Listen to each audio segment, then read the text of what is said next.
The suitcase had been in the river for 31 years before anyone thought to look inside it. It was olive green, hard shell. The kind of luggage a woman bought in 1989 because she planned to travel, because she believed the next decade of her life would be the one she finally got to live for herself.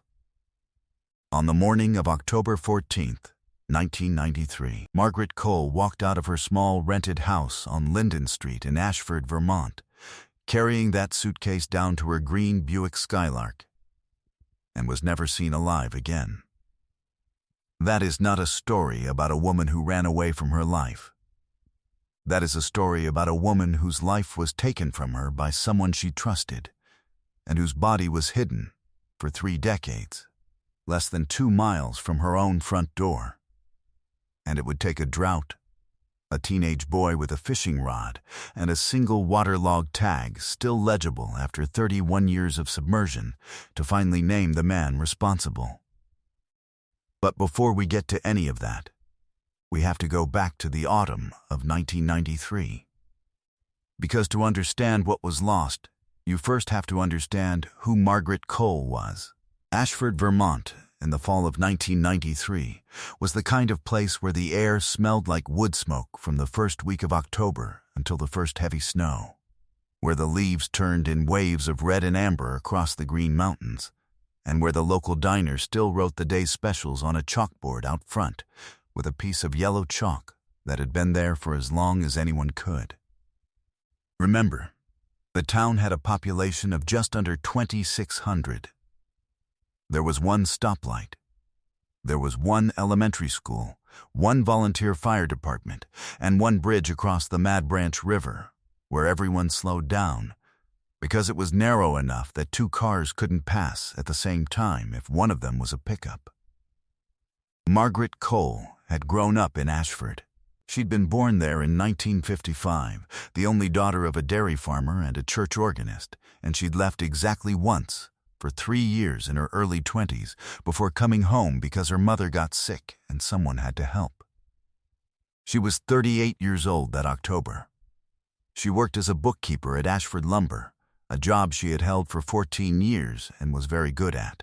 She lived alone in a rented 1-story house with a screened porch and a yellow tabby cat named Eugene. She drank her coffee black. She read mystery novels, the cheap paperback kind with the cracked spines, and she kept a milk crate full of them next to her reading chair. Her neighbors loved her. She had a habit of checking on the elderly couple next door every Sunday after church, bringing them a tin of whatever she'd baked that week, and she had not missed a single Sunday in 4 years. She was, as her best friend Linda Hartley would later say in an interview with the Burlington Free Press, the kind of person who would notice if you weren't yourself, and who would sit with you on the porch until you were ready to talk about it. That morning, October 14th, Margaret had called Linda from her kitchen phone and told her she was driving up to her sister's place in Burlington for a long weekend. She said she'd packed light. She said she'd be back Monday evening. She told Linda to feed Eugene if she wasn't home by Tuesday. That was the last time anyone who loved Margaret Cole would hear her voice. At 7:42 a.m., a neighbor named Howard Pell saw Margaret carry the olive green suitcase out to her Buick. He waved from his driveway. She waved back. He would later tell investigators that she'd seemed perfectly ordinary, perhaps a little tired, and that she'd been wearing a navy blue coat and a red wool scarf. At 8:15 a.m., a clerk at the Mobile station on Route 100 sold her a coffee and half a tank of gas. She paid in cash. She smiled. The clerk remembered her because she was a regular. By 9:30 a.m., she should have been on the interstate heading north toward Burlington. She never arrived. Her sister Carol waited all afternoon. She called Margaret's house twice and got no answer. By 6 o'clock that evening, Carol called the Ashford Sheriff's Department. The deputy on duty told her that adults were free to change their plans, and that she should call back in a few days if Margaret didn't turn up. Carol did not sleep that night. She drove to Ashford the following morning. The house was locked. Eugene was inside the house, hungry and crying. Margaret's purse was gone. Her suitcase was gone. The Buick was gone. But on the kitchen counter, Carol found something that did not make sense. Margaret's wallet, with her driver's license, with her cash, with everything a woman would need if she were actually leaving for the weekend. Carol drove straight to the sheriff's office with that wallet in her hand. The deputy who had dismissed her the day before was no longer on duty. A different officer took her statement. By that afternoon, Margaret Cole was officially a missing person. 3 days later, on the morning of October 17th, a hunter found the green Buick Skylark abandoned on a logging road 4 miles outside of town. The keys were in the ignition. The driver's door was unlocked. There was no sign of Margaret. There was no sign of the olive green suitcase. There was no sign of a struggle. The road dead-ended at the Mad Branch River. The case fell to a state police investigator named Daniel Reeves. Reeves was 46 years old at the time, a former military police officer who had joined the Vermont State Police in 1981 and had a reputation as a thorough, quiet, methodical man who took missing person cases more seriously than most of his colleagues thought he should. He had 2 daughters of his own. He kept a photograph of Margaret Cole, the one her sister had given him, pinned to a corkboard in his office, where it would remain for the next 19 years. In the first weeks of the investigation, Reeves interviewed 63 people. He learned that Margaret had been seeing a man named Russell Garrick for about 8 months. Garrick was 41. He worked as a service manager at a car dealership in Montpelier, 40 minutes away. He was divorced. He had 2 grown sons. By every account from Margaret's friends, he had seemed kind to her in the beginning, but in the last 2 months of her life, something had shifted. Linda Hartley told Reeves that Margaret had begun to seem smaller around him, quieter, that she'd been planning to end the relationship the week she disappeared. Garrick had an alibi. He claimed he'd been working that Thursday morning. The dealership confirmed he'd clocked in at 9, which meant he could not have been on Linden Street at 7:42 a.m., when Margaret carried her suitcase to her car. Reeves was not satisfied. He pushed for hair and fiber comparisons from the Buick. He pushed for a full search of the riverbank near the logging road. He pushed for divers in the Mad Branch River itself. His supervisor, a man named Lieutenant Hollis, told him that the department did not have the resources to drag a river for a woman who had likely walked off into the woods to start over somewhere. The divers never went in. The riverbank search lasted 1 afternoon. Reeves was reassigned to a string of break-ins in another county by the end of November. Carol Cole called the state police every Friday for 3 years. Linda Hartley wrote letters to the governor. Eugene the cat lived with Linda for another 9 years until he died of old age in 2002. And Linda buried him under a maple tree in her backyard with a hand-carved wooden marker that said simply, "Margaret's boy."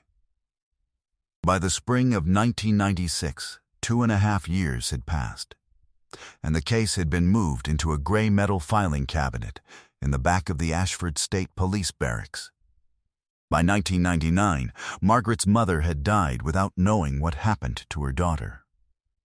By 2003, 10 years had passed, and the Burlington Free Press ran a single small article on the anniversary, the kind of article that ran in the back of the local section, with a grainy photograph and a phone number that no longer reached anyone who remembered the case. Linda Hartley kept that article on her refrigerator under a magnet shaped like a sunflower. By 2008, the Ashford Lumber Building had been sold and turned into a furniture warehouse. The mobile station on Route 100 had been demolished and replaced with a Dunkin' Donuts. The deputy who had told Carol Cole to call back in a few days had retired and moved to Florida. Daniel Reeves had been promoted twice and reassigned 3 times, but he had taken Margaret's photograph with him every time he changed offices. Carol Cole was now in her late 60s. She had not remarried. She had no children. She visited her parents' graves in Ashford every spring and stood between them and spoke quietly to her sister, whose name was carved on no stone anywhere in the world. She would say, in the only interview she ever gave, that the worst part was not the not knowing exactly. The worst part was that the world had agreed to forget. The diner had a new chalkboard. The bridge had been widened. The house on Linden Street had been rented and re-rented 6 times to people who had no idea who Margaret Cole was. By 2019, 26 years had passed, and the case file in the gray cabinet had grown yellow at the edges. Russell Garrick was still living in Montpelier. He had remarried in 2001. He coached a youth baseball team. He was, according to his neighbors, a perfectly pleasant man. Every case on this channel represents weeks of digging through records, court documents, and lives that deserved more attention than the world gave them. If a story like Margaret's matters to you, take a moment to like this video, subscribe, and tell us in the comments where in the world you're watching from. Your support is what keeps these stories alive. Now, let's get back to Margaret Cole. The summer of 2024 was the driest on record in central Vermont. By late August, the Mad Branch River had dropped to levels no one alive had ever seen. Old stumps emerged from the riverbed. Rusted farm equipment from a flood in 1962 reappeared on the banks. On the afternoon of August 27th, a 14-year-old boy named Caleb Whitfield was fishing with his grandfather on the stretch of river that ran along the old logging road 4 miles outside of Ashford. Caleb cast his line into a shallow pool that had once been 10 feet deep, and his hook caught on something solid. He pulled. It didn't move. He waded into the water up to his knees. What he saw down there, half buried in the gravel and silt of the riverbed, was the corner of a hard-shell suitcase. Olive green. Caleb's grandfather, a retired mason named Edward Whitfield, was the one who called the sheriff. He had lived in Ashford his entire life. He remembered the name Margaret Cole. The suitcase was recovered that same afternoon. It was photographed in place, then carefully lifted from the river and transported, still locked, to the state crime lab in Waterbury. When the lab opened it the following morning, they found what 3 decades of running water had not been able to destroy: bone, fabric, a small leather wallet-sized photo album, and, tucked into a side pocket sealed by the lining, a luggage tag with Margaret Cole's name and the address of the house on Linden Street, still legible in faded blue ink. The remains were positively identified through dental records within 48 hours. Daniel Reeves, now 77 years old and retired for 11 years, was the second phone call Carol Cole received. The first was from the state police. The second was from the man who had refused, for 31 years, to take Margaret's photograph off the corkboard above his desk, even after he stopped working at that desk. He drove 3 hours to Ashford that night. He sat with Carol Cole on her porch until almost midnight. Neither of them said very much. The new lead investigator on the case was a woman named Sergeant Maria Delgado. She had not been born when Margaret Cole disappeared. Sergeant Delgado spent her first week with the file. By the end of it, she was certain of 2 things. First, Margaret Cole had not put herself in that suitcase. Second, the man who had been Margaret's boyfriend in the fall of 1993 had been allowed to walk away from the only serious interview anyone had ever conducted with him. The forensic work on the suitcase took 4 months. The fibers found inside it were matched to a brand of carpet that had been installed in the trunk of a 1992 Chevrolet Caprice. The model of car Russell Garrick had owned in 1993 and traded in 3 months after Margaret's disappearance. A single human hair recovered from a fold in the suitcase's lining yielded mitochondrial DNA. That DNA was uploaded to a combined forensic database in February of 2025. It matched a profile that had been entered 3 years earlier, when one of Russell Garrick's grown sons had submitted a sample to a consumer ancestry website and given permission for law enforcement comparison. The match was to a paternal line male relative. There was only one such relative who had been in Margaret Cole's life in October of 1993. On the morning of March 11, 2025, Sergeant Delgado and 4 other officers arrived at Russell Garrick's home in Montpellier. He was 68 years old. He answered the door in a blue cardigan and reading glasses. He invited them inside. Delgado would later say that he did not seem surprised. He asked if he could pour himself a glass of water before they began. He sat at his kitchen table for almost an hour without saying anything.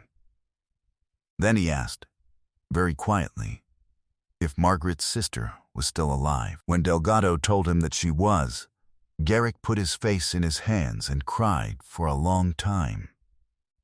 What he said next was recorded. It was played in court 14 months later. He said, "She told me she was leaving. I drove over before work. I wasn't going to hurt her. I just wanted her to listen." He said the suitcase had already been packed.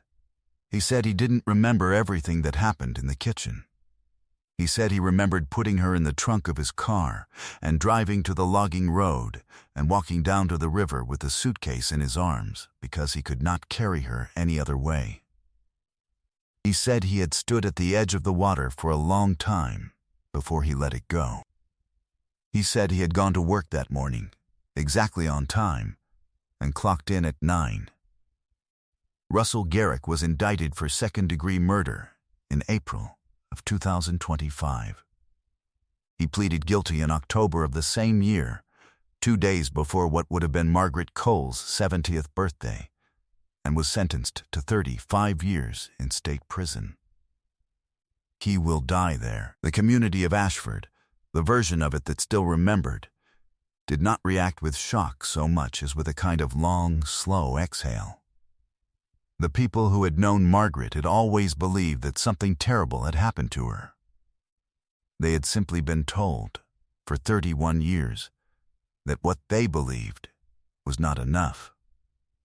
Linda Hartley, now 72, attended the sentencing hearing. She wore the same red wool scarf that Margaret had given her for Christmas in 1992.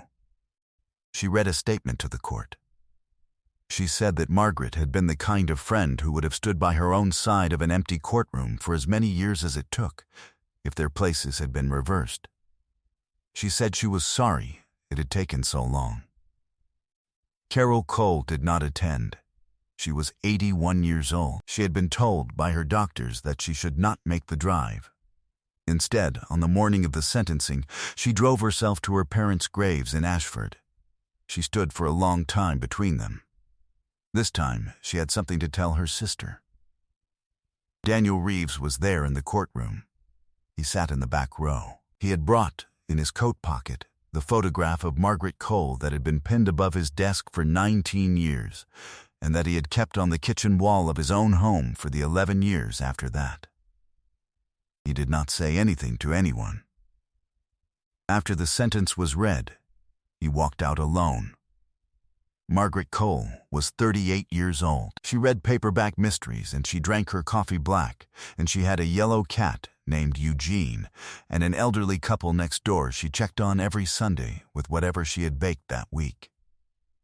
She was packing for a weekend at her sister's house. She was planning to end a relationship that had begun to frighten her. She was, by the account of every person who had ever loved her, exactly the kind of woman that small towns are supposed to take care of.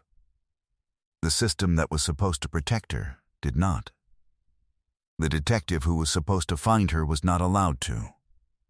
The river that was supposed to hide her finally, after 31 years, gave her back. There is a question worth sitting with at the end of a story like this one. How many other Margaret Coles are still in rivers, in fields, in basements, in the woods behind houses where the people who put them there are still living perfectly pleasant lives? How many drought summers will it take before the rest of them come home? What do we owe the families who waited, when waiting was the only thing the world allowed them to do? And what do we owe the investigators like Daniel Reeves, who carry photographs from desk to desk for 19 years because they refuse to be the ones who forget? Justice came for Margaret Cole after 31 years.